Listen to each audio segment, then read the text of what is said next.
শীতের সময় ঠোঁট ফাটা অতি সাধারণ একটি সমস্যা। ঠান্ডা ও শুষ্ক আবহাওয়া, বাতাসে আর্দ্রতার অভাব এবং শরীরে জলের ঘাটতি, এই তিন কারণ মিলে ঠোঁটকে রুক্ষ, শুষ্ক ও ফাটিয়ে তোলে।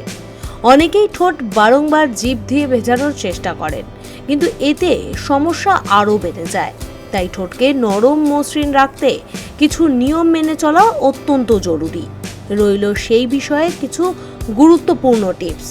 প্রথমত, হাইড্রেশন বজায় রাখা অত্যন্ত প্রয়োজনীয়। শীতে অনেকেই কম জল পান করেন, যা শরীরের আভ্যন্তরীণ আর্দ্রতা কমিয়ে দেয়। প্রতিদিন অন্তত 7 থেকে 8 গ্লাস জল পান করুন। পাশাপাশি ফলের রস, হার্বাল চা বা স্যুপ খাওয়া উপকারী।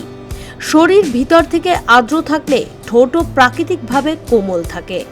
দ্বিতীয়ত, নিয়মিত লিপ বাম ব্যবহার করুন। এমন লিপ বাম বেছে নিন যাতে শিয়া বাটার, কোকো বাটার, মোম, নারকেল তেল বা ভিটামিন ই রয়েছে।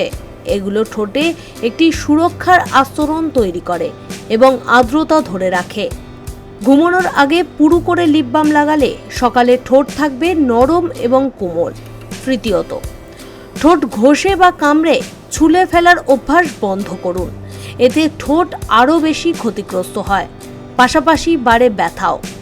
ঠোঁটের মৃত কোষ তুলতে চাইলে সপ্তাহে একদিন ঘরোয়া স্ক্রাব ব্যবহার করুন। 1 চামচ চিনি এবং কয়েক ফোঁটা মধু মিশিয়ে হালকা হাতে ঘষে নিন, তারপর মুছে লিপ বাম লাগান। চতুর্থত, ঠোঁটকে সূর্যের রশ্মি থেকেও বাঁচাতে হবে। শীতেও সূর্যের ইউভি রশ্মি ঠোঁটের রং এবং কোমলতা নষ্ট করতে পারে।